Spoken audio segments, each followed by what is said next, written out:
So ngayon ipapakita po namin sa inyo yung food for survival dito sa bundok.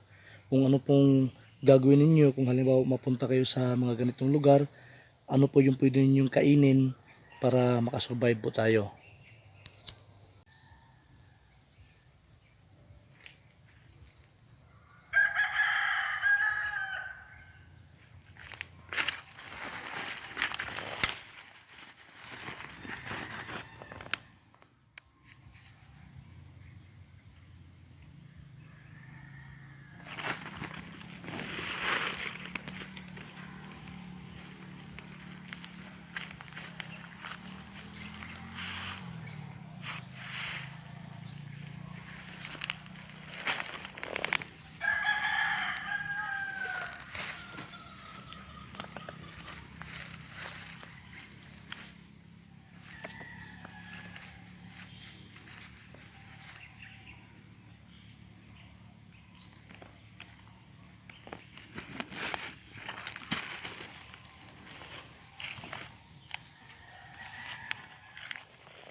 Hello guys, so tapos na po ako namundok.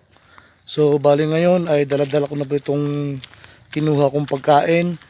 Ako po ay gagala muna doon sa kapatid ko at doon na namin papapakin to. So pagdating sa unahan, maghanap ako ng masasakyan papunta doon at doon ko na itutuloy yung video. So hello guys, ako po ay papauwi na at nakasakay na po ako. Yan. Okay, so abangan nyo po yung video ko mamaya pagdating doon sa Hingoob. Okay, ito po yung kinuha natin kanina, yung singkamas. Masarap po ito guys. Saka pag nasa bundok po kayo, marami po ito kasi damo lang ito doon eh. Tumutubo lang ito sa mga gilid-gilid.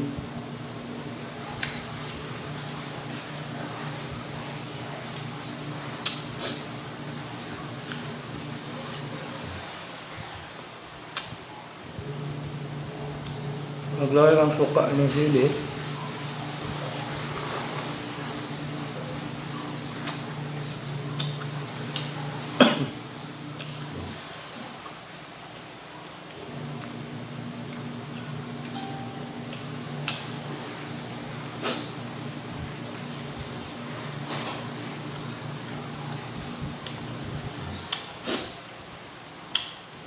Ito po yung nakuha ko kanina doon sa bundok.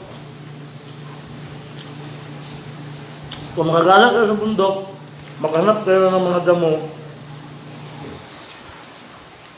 na parang cover crop lang. Pag bunod nyo sa ilalim yan, mayroong laman yan.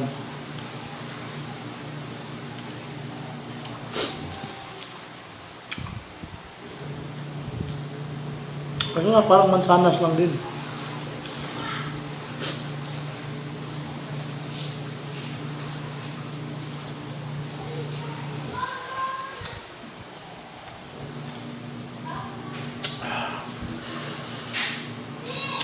Ang hangin.